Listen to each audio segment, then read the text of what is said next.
Kenya's election chief has declared Deputy President William Ruto the winner of the close presidential election in the East African country. But 4 other top election officials said they disowned the result.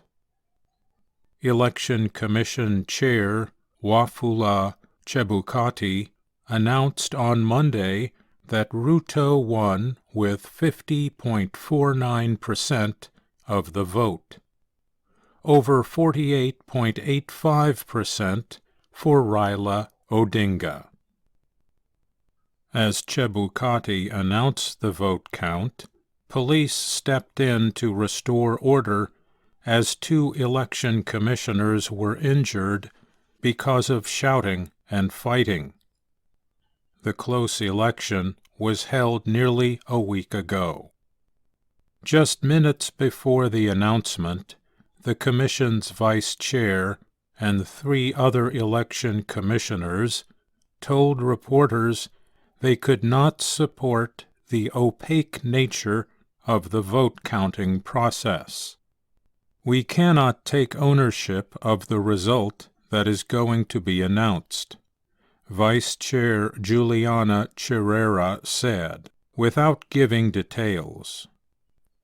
A representative for Odinga also called the vote-counting process illegal and claimed electoral offenses without giving evidence. The 77-year-old Odinga is backed by outgoing President Uhuru Kenyatta over Ruto.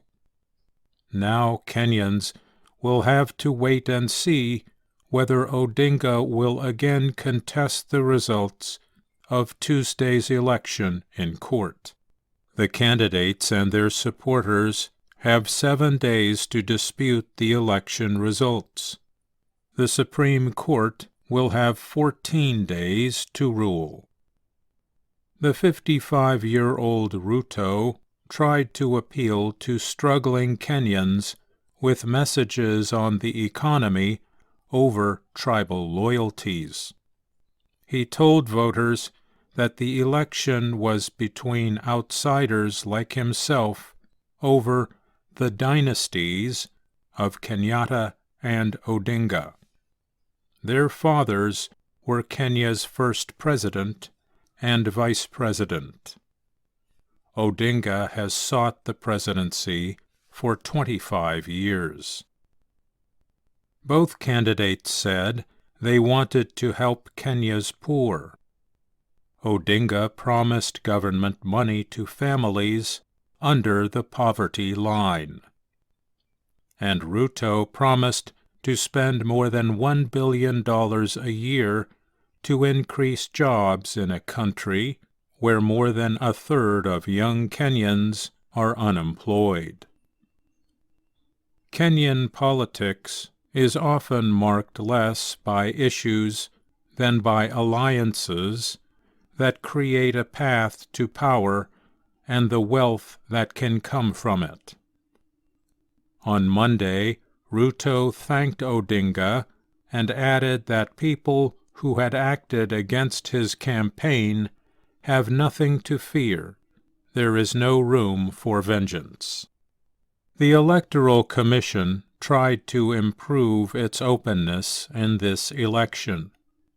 It placed online more than 46,000 documents from around the country. For the first time, the public could follow the election through local media.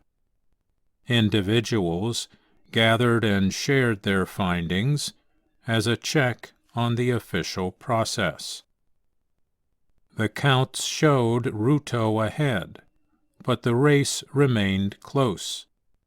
As Kenyans waited for almost a week for official results, both Odinga and Ruto joined the police, civil society groups, and religious leaders to appeal for peace. Past elections have been marked by political violence. After the 2007 vote, more than 1,000 people were killed after Odinga claimed victory had been stolen from him. Ruto, then Odinga's ally, was indicted by the International Criminal Court for crimes against humanity for his part in the violence. But the case ended because of accusations that witnesses were threatened. The 2017 election results were overturned by the High Court because of problems with the vote. Odinga boycotted the new vote that followed, which Kenyatta won, declaring himself the people's president. The next president will have to deal with a severe economic and social crisis in the country. Poor Kenyans, already dealing with the effects of COVID-19, have been hit with increases in food and fuel prices. In addition to that, extremely dry weather has hurt the country's north, leaving 4.1 million people dependent on food aid. I'm Mario Ritter, Jr.